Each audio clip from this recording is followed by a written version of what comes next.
Hello, Alan. Good afternoon or good morning. Good afternoon here and good morning to you, sir. How are you? Doing great. Ideal. I got a funny feeling this app might be run by the airlines, eh? Yeah, this technology is not being friendly to us this morning, but we'll see. Oh, yes, right. For our readers and our listeners, due to the fact we have podcasts as well as the written article in our magazine, this is professional hunter and all-round nice guy and explorer J. Alan Smith. So, Alan, could you tell our readers, stroke listeners, a little bit about yourself, please?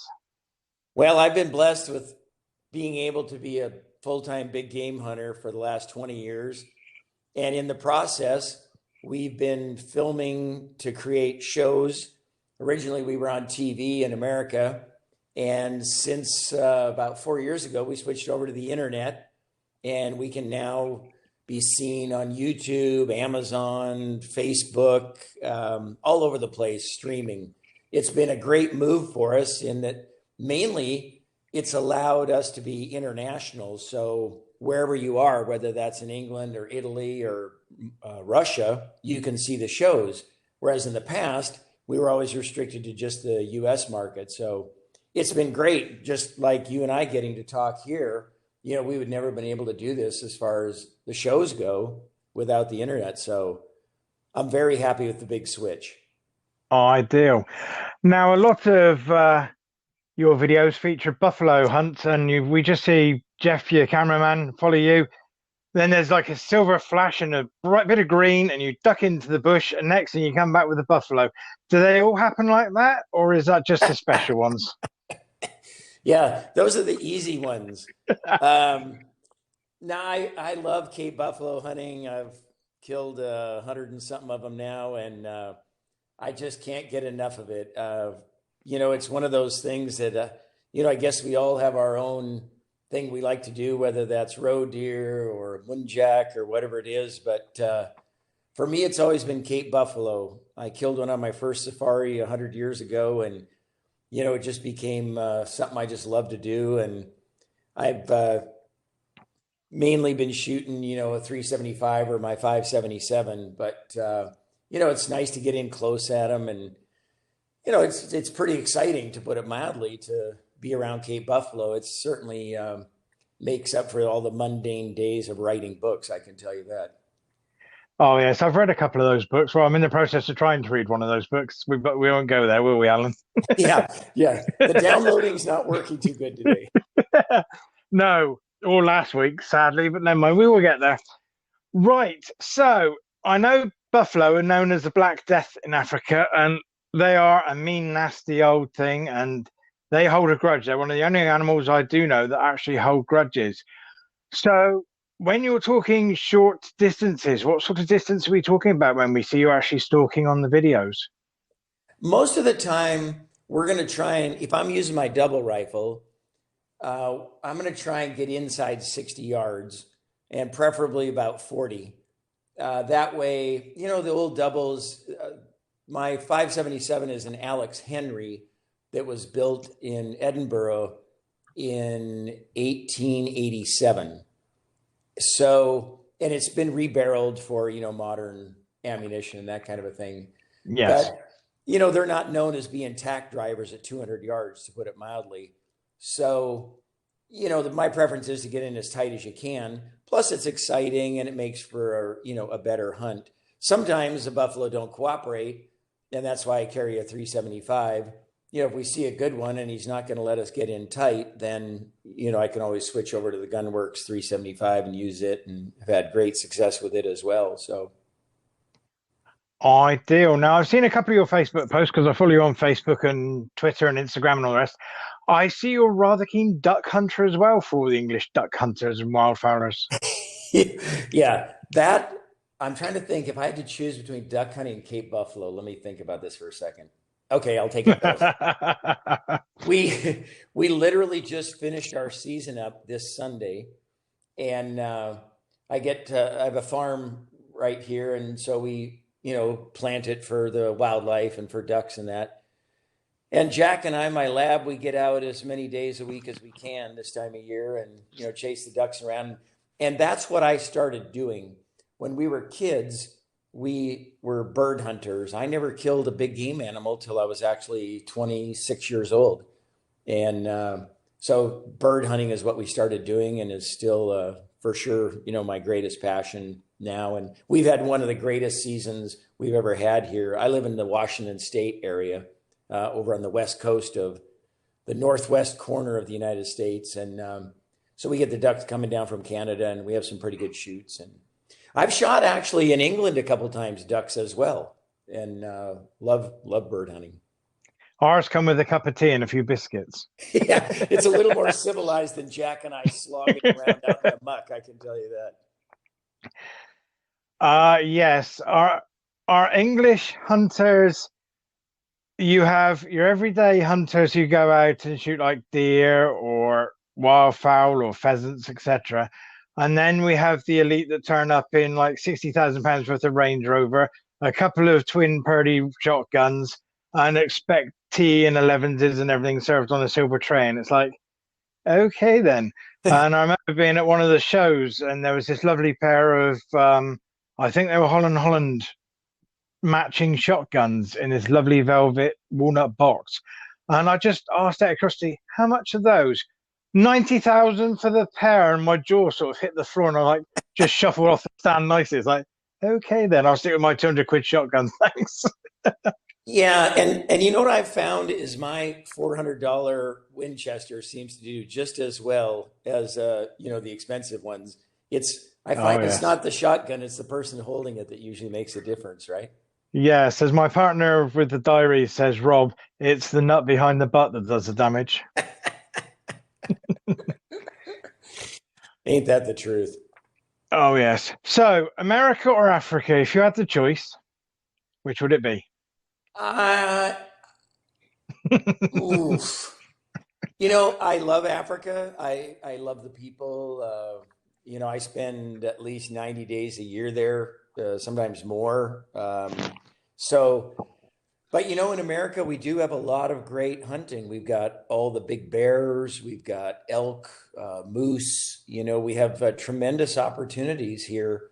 So, and as an example, with everything that's happened this past year with COVID and everything and not being able to travel, it's been kind of nice that I've been back hunting, where I grew up. We've been going on I did get a sheep permit, which is a coveted permit here in America to shoot a bighorn sheep this year.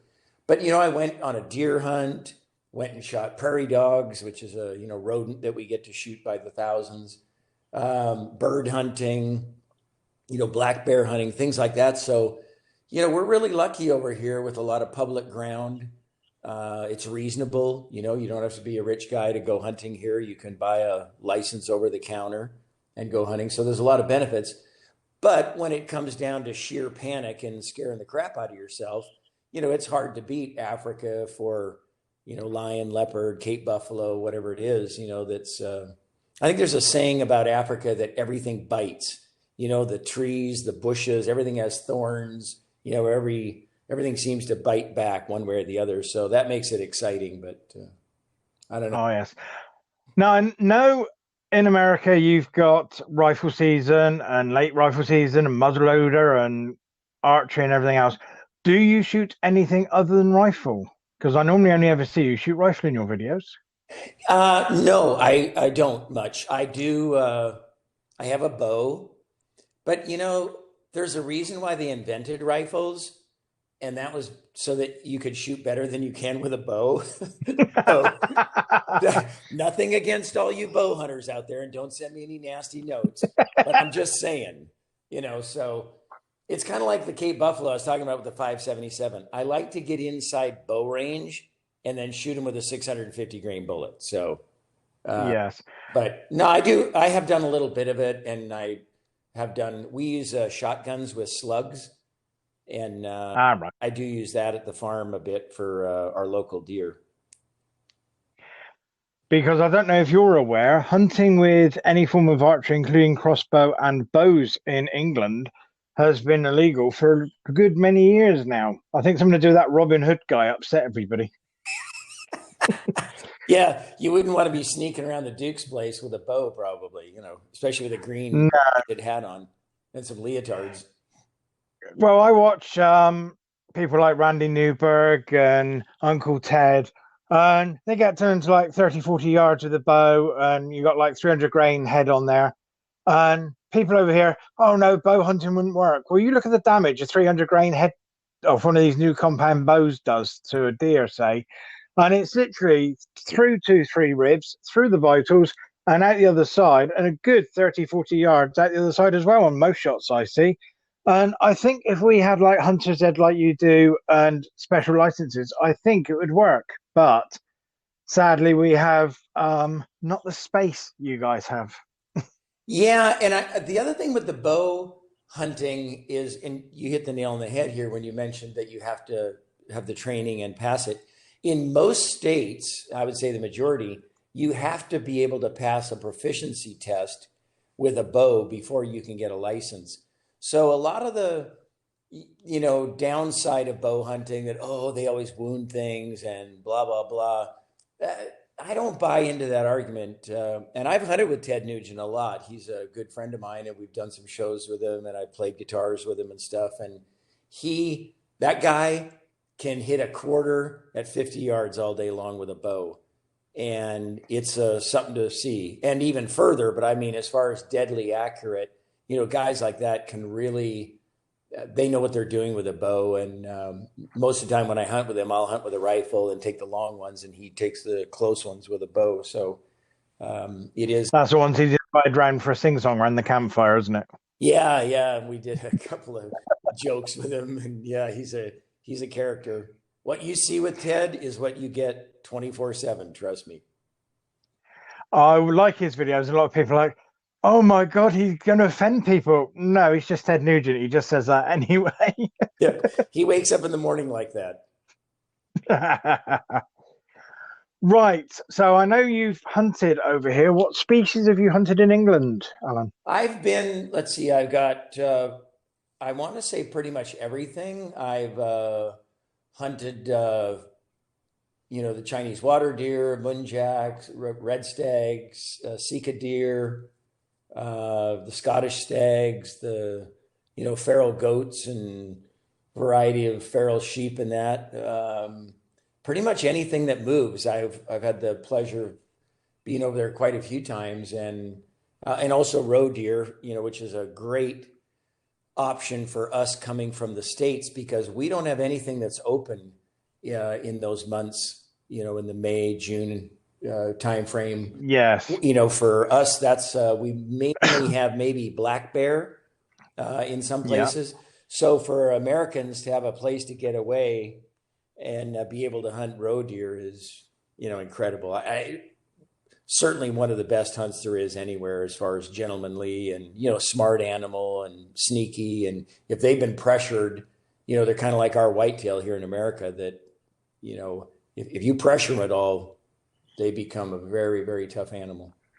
Yes, my woodland that I shoot, it's about 25 acres in total with a couple of extra fields thrown in. I have roe there. I've got 2 bucks that are resident and about 9 does. And some days you can go down there. I went down there a couple of weeks ago, and the whole place is empty. And you look on the trail camera going, well, they're here waving at me. And you go down in person, and it's like, there's nobody here. Where the heck are they gone? And then you see like somebody's been walking their dogs through there. It's like, oh no, that's all you need. Yeah. But yeah, I agree with the pressure, and they're very smart. Is the roe deer? Yeah, it's a real challenge, and obviously that's what it's about. I mean, you always want to be successful on a hunt, but it's like we here in America, we'll do a lot of horseback trips to get into the back country up in the mountains and that, and you come back lots of times without getting anything, but what a great experience. You're out in the woods, you're enjoying the wildlife, and you get away from the office and you get away from the pressures of home and things like that. And it's just part of the great deal of it. And I have to say something, speaking of this past year and our hunting, I don't know what we would have done here in the States without hunting and fishing. Being locked up and locked down, getting outside was the only option. We can't go to restaurants. I know you guys have a big lockdown as well. There's literally Yes. nothing to do except get outside. Our hunting licenses in America increased by 30 something percent this year. Overall, our fishing licenses, I'm not sure the stat, but it was well over that, maybe even pushing 50% increase in fishing licenses. So the good news is people are getting out, taking their kids out, they're getting out in the woods, they're getting to enjoy nature. So that might be the best thing that's happened out of all this COVID stuff, is that, people are getting back and enjoying, the natural beauty. So it's pretty special in that regard. Oh, yes. Well, our first lockdown in March 2020 tied us up in knots, and we weren't allowed to go out shooting unless it was extreme. To the point, say, your local farmer was having foxes coming in, taking all his lambs. You could get permission from the farmer as long as it was on like headed note paper for the farm and all that, triple signatures and everything for you to leave your house to do that. Then they relaxed it all like during August and September. And now we're back into another little lockdown again. But at least they've said we can go out and fish and shoot this time, which is something. Because for country boys like me, being locked up in the house for 3 months, it was nice to spend time with the family and the kids and everything. But there's a line. I'm sorry, I love them dearly, but there is a line. Yeah, well said. That was very diplomatic of you. Yeah. Yes. Someone said I need a holiday after the year we've had because I've had a few health conditions and stuff. I said, yeah, but the trouble is I've got to take the wife and kids with me. Yeah. Did I tell you that I've lived over in England a couple different times? No, I know you've come over and hunted a few times. Yeah, no, I I didn't know. actually moved over the first time when I was 16. I played on Rotherham's football team on their reserve team. And I was one of the first Americans. Well, I'm actually Canadian, but I came over and played with them for a year, and then came back and played in the States, and then went back and played for Middlesbrough when Jack Charlton was coaching. And Jack is the one who got me the ability to come over and play in England. So it was awesome. And then I broke my ankle at Middlesbrough, actually. So that was the end of that. And it forced me to, have a real job and make an honest living, kind of. Do you know that Jack used to do a lot of shooting? I do. And he actually fished with us over here in the States years later, came to Alaska with us, and great man. Sorry to see he's gone. And but yeah, he was a real gentleman to me, and my brother as well, who had come over and played a couple times. And yeah, great guy.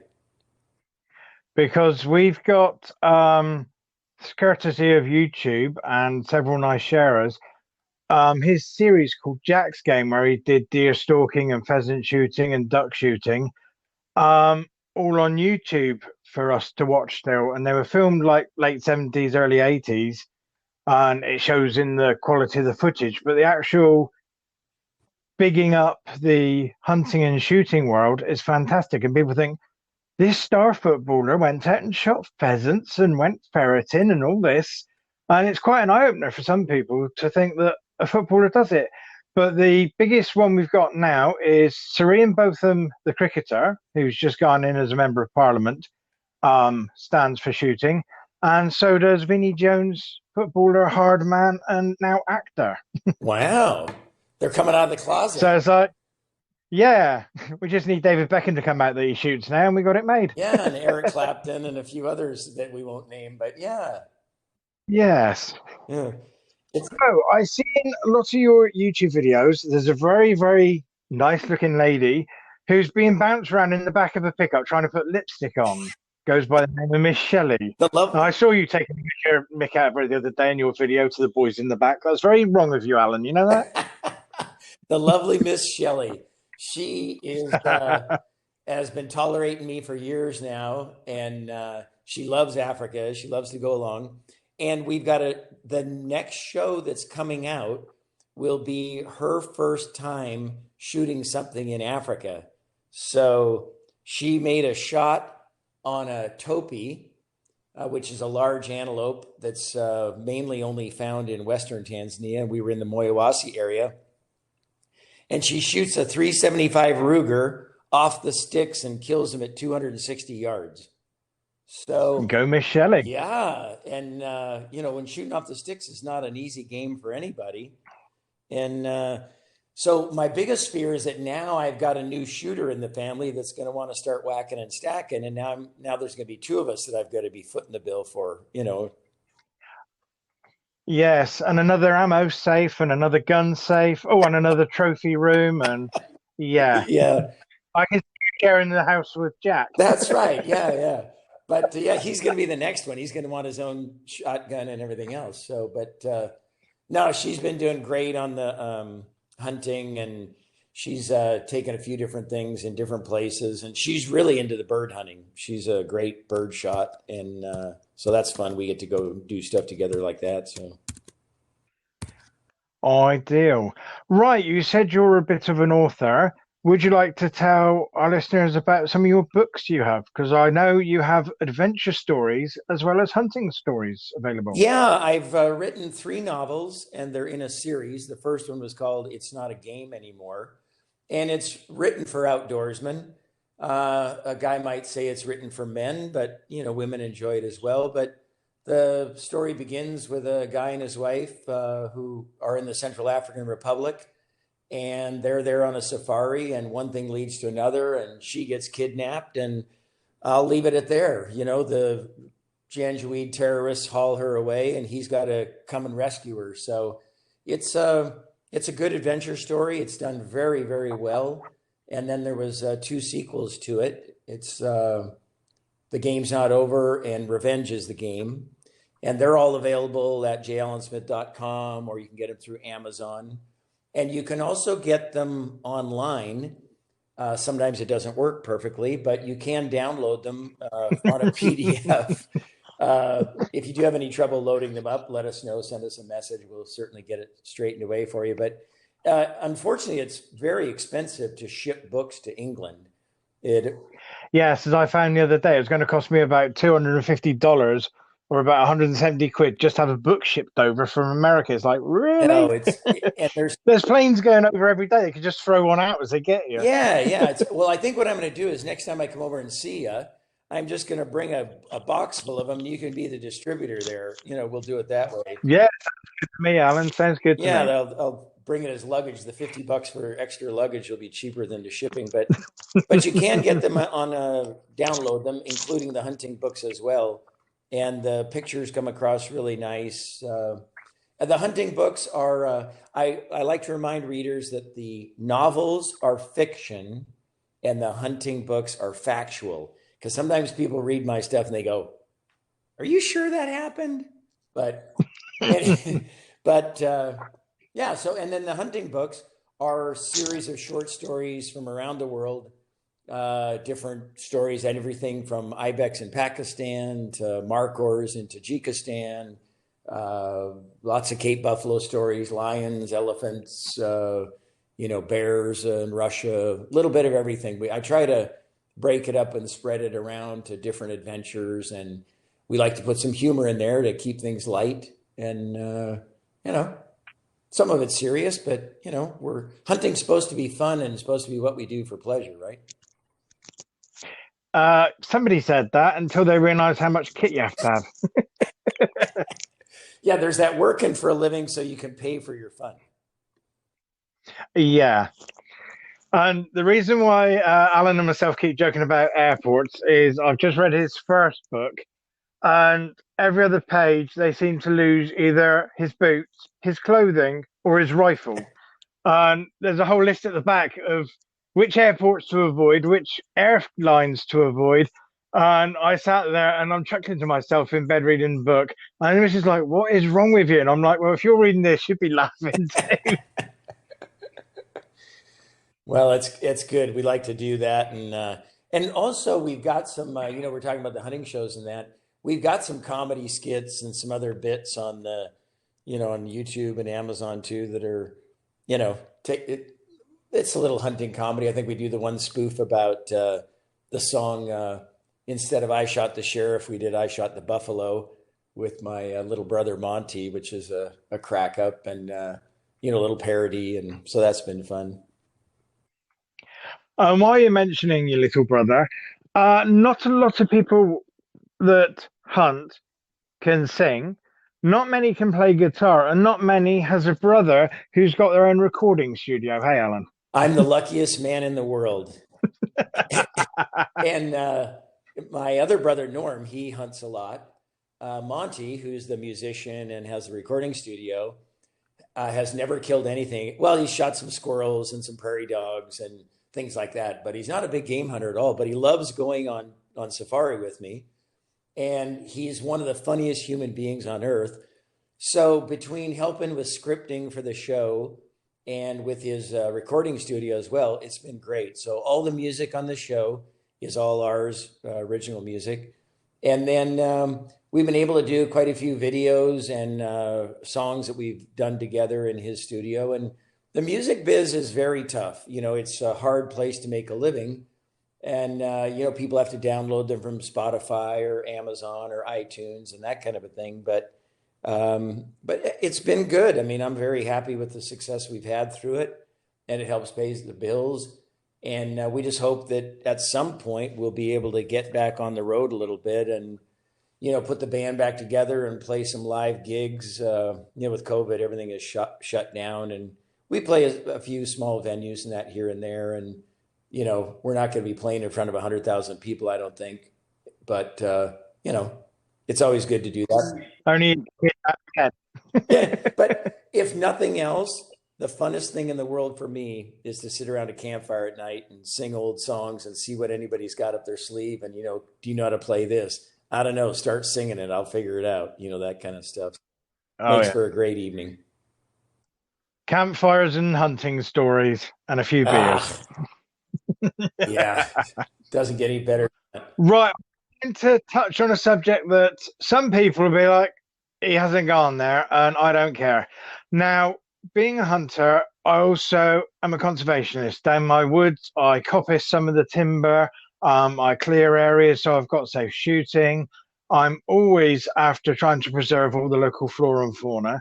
Now, that works worldwide, no matter where you are, but people don't understand with Africa what it's really like. I was explaining to somebody the other day, there would be no animals left with the amount of population of 3 billion people in Africa and the bush meat market going on. There would be nothing left if there wasn't for the shooting. Is that not correct, Alan? It really is. And the simplest way I can explain it is you have to think of wildlife as a commodity.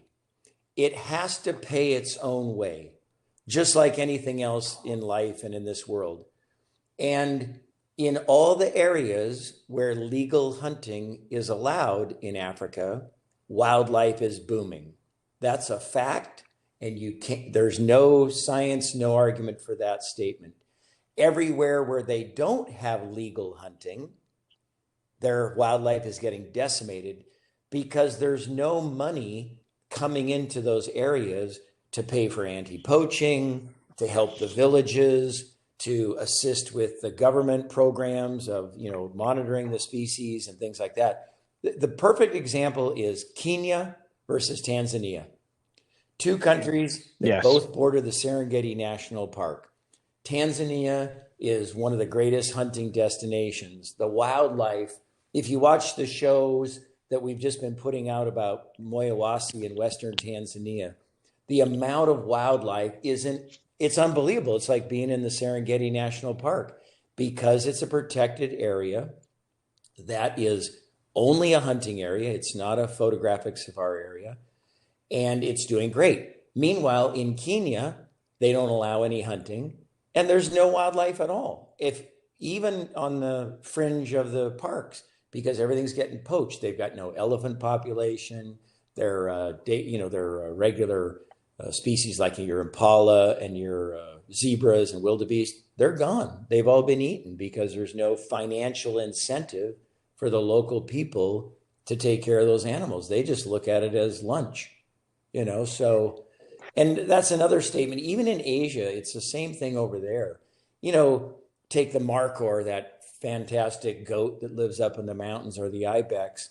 they were down to very, very small numbers, maybe 1,000 markhor total in Pakistan at one time. Now they're pushing 8,000, 9,000 because they decided to protect them and put a price on their head. Now the Oh, tag yes. for those things is ridiculously expensive nowadays. I think they're upwards of $100,000, but that money goes, or a good portion of that money goes to the local population, the local chief. So when you go in there, there's the guy, and he puts $20,000 in the local chief's hands, which he then goes and puts into a hospital, a clinic, a school. They're educating their people. And now, instead of shooting every markhor they see for lunch, they're protecting them. It's that Yes. basic. Well, I know I saw one of your videos the other day. Buffalo had gone into the village, killed an elderly lady, and they said it's got a snare on its leg. It's not very happy. Do you remember the I video? do. And that was one of those fluke deals where we went in to pick up some supplies, and uh, one of the trackers, we had to drop them off. And while we're in there, the guy, they come out and they said, hey, blah, blah, blah, blah, blah. And they point over to where it was happening and all that. So we went in there and we tracked it back from the water hole, and you could tell by the hoof print that it was limping. And there's an example where some poachers had been in there putting snares out. This was in Uganda. And so sure as hell, because the thing was snared, we tracked it back and found it. And it was a tremendous buffalo. But you can imagine the pain that thing was going through. And he was madder than hell at anybody he saw. So now he's killing people. Well, long story short, of course, all that meat went back to the village, and they were happy that the problem was taken care of. But if hunters aren't there, there's no government programs that are going to do that. There's nobody. No. They don't have the efficiency, and they don't have the money to do it. The governments are barely getting by as it is with day-to-day life, let alone protecting wildlife. So And just to let our listeners know, it wasn't, say, a piece of snare wire like we have over here for like the rabbits, or even like 3-4 mil stuff for fox. What would you say? This was like car winch cable, oh was it, yeah. Alan? I remember it was quite Yeah. thick. I mean, there was no way, and it had cut all the way down to the bone, and his hoof was all swollen up, and he had a hell of a limp, and you just feel sorry for the damn thing. You did him a favor by, putting him out of his misery. But it's a terrible death, snaring, and they also use what they call gin traps, which are those big claw traps that you step on it and it slams shut, and those would be the size. Some of those will be the size of a tire that's on a Mini, say, that size. I'm not sure how you get those, but, Yeah. big. And then they tie it to a log, and the poor animal is dragging it around, and it's just disgusting. But if the people don't have an incentive or a financial resource to not poach, they're going to. It's so Yeah. hunting saves a lot of wildlife. And you take an area like that where I was talking about 6,000 square miles, which is what the Moyawasi concession is, and they take 2 lions, 20 buffalo, like 6 leopards, I think it is, and a variety of plains game. That's it. In a whole season, out of an area that size that has, tens of thousands of numbers of wildlife. So, you're barely putting a dent in it, but the $1 million of revenue that's brought into that area is what keeps it as a wild, great area, and will continue to. So, with regards to the money, I'm going to be little bit Yep. rude here. How much do you pay for buffalo hunt, and where does the money go? I presume the PH and guide and all his men have some. Some goes into like the upkeep of the vehicles and the fuel. But what happens to the rest of the money, and what happens to the rest of the meat? Could you explain that for our Sure. listeners? Let's say a buffalo, the license itself is around $4,000. No, excuse me, it's around $3,000, closer to $3,000 US. So that's the Yep. fee that you pay after you've been hunting. And 2/3 of that, $2,000, goes to the government, and 1,000 goes to the professional hunter. Now, you're also paying a daily rate to the professional hunter, and he's got to pay the government for the concession for the hunting area. He's got to pay all of his staff. which in a spot like Moyawasi, he'll have 65 to 75 employees working in that area. 25 of them are anti-poaching patrol that have a couple of motorcycles, and they just go out, armed and patrol the area every day in different parts of the concession. You've got a camp staff. Yeah. So you're employing that many people that are local villagers. That's one of the key points right there. So now you've got the guys coming home after the season with a pocket full of money that they can then help their families and their village and that kind of a thing. That concession holder also contributed last year $5,000 towards a school in the local village to help them with some things that were there. All of the meat is utilized, and I mean from the guts to the skin to every piece of meat. There's nothing left on the ground but a wet spot. Occasionally, even the tail. literally oxtail soup, one of the best things there is in Africa. Now, sometimes you will use like a hindquarter for a bait, for a leopard or a lion or something like that. But the majority of all the meat, you either eat it yourself or it is consumed by the staff or it goes into the villages. Usually about every 3 days, we make a haul in, swing by the village, drop it off, and see what's going on and check in with all the guys. And I speak Swahili, so it's nice for me that I can understand what they're saying. It's not all BS, that sometimes the PH might be telling you one thing, but, another thing's going on. So, but no, it's a very, very good program. The government gets a large portion of all the fees that you pay, but they have to pay for the parks department and they have to pay for the government scouts that are there.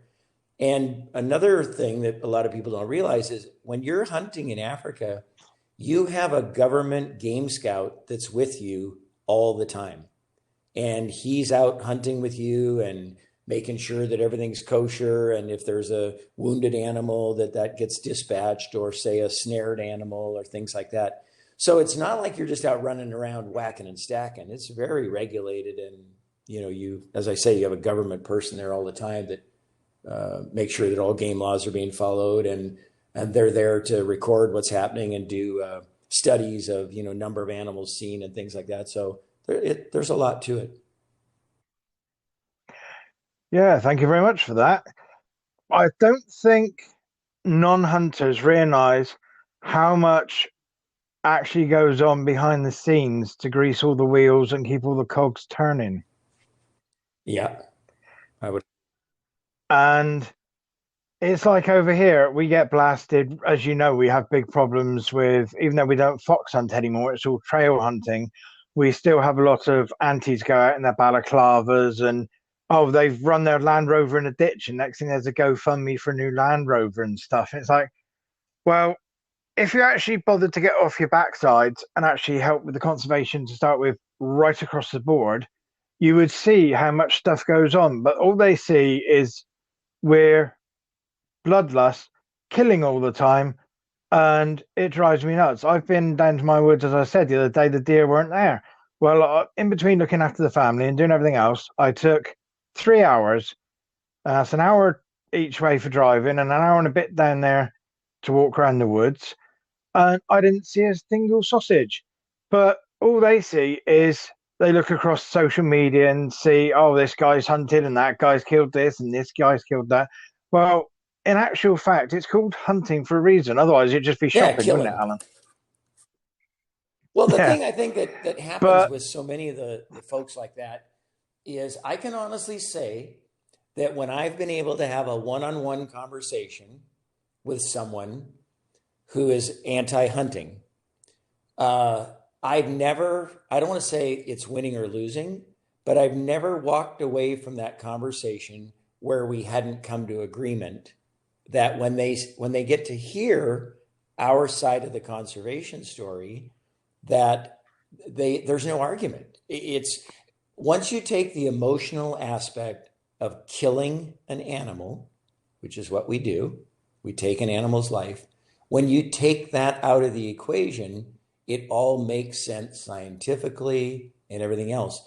The trick is to get the emotion from the bunny huggers out of it and just deal with fact. But, there's a segment of the population. I mean, I get hundreds a week of, hate mail and death threats and you name it. You just become numb to it. We, ban and delete and just move on. We don't even argue with them anymore. It's not worth it on social media. No. And I would encourage all the listeners, don't take them on social media.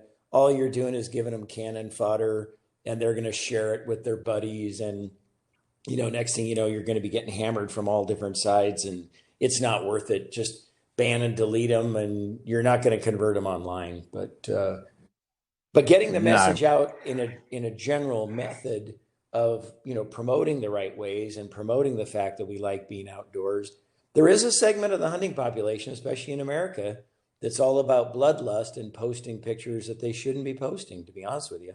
So I think they're doing it tastefully and showing that we're more than just whackers and stackers is important for us as a group of hunters, as an industry, Yes, it's the right tool for the right job. You wouldn't crack a nut with a sledgehammer, so you don't need to use a high velocity rifle like 243 and above for shooting rabbit and stuff like that, do you? Great point. Right, I'm going to leave you to crack on with your day because it's nearly 10 o'clock Yeah, it's in just the morning about now. cocktail hour, so we've got to get started here. In the words of a certain song, it's 5 o'clock somewhere. Well, thank you very much, Alan, for giving up your time. And you can visit Alan on his YouTube, his website, and several other places. And if you'd like to read about hunting in Africa, on the diary, we have an article called Hunting the Truth. And that features Diggory Haydock, who's another English PH who does a lot of African shooting, and a concession in Africa explaining what happens to all the meat after it's been shot and dropped. So thank you very much, Alan, and you're more than welcome to come over to England. And if I ever get a passport saved up, because they're cost 200 quid over here, I'll be over to America and I'll be knocking on your door for a cup of coffee. Bring your shotgun. We got some ducks that need to be killed. So thanks a million for having me today, and wish everybody happy hunting, and let's get this virus thing behind us so we can get back to normal as quick as possible, eh? Hell yes to that. Right. Thank you very much, sir. Ta-ra. Thank you. Cheers.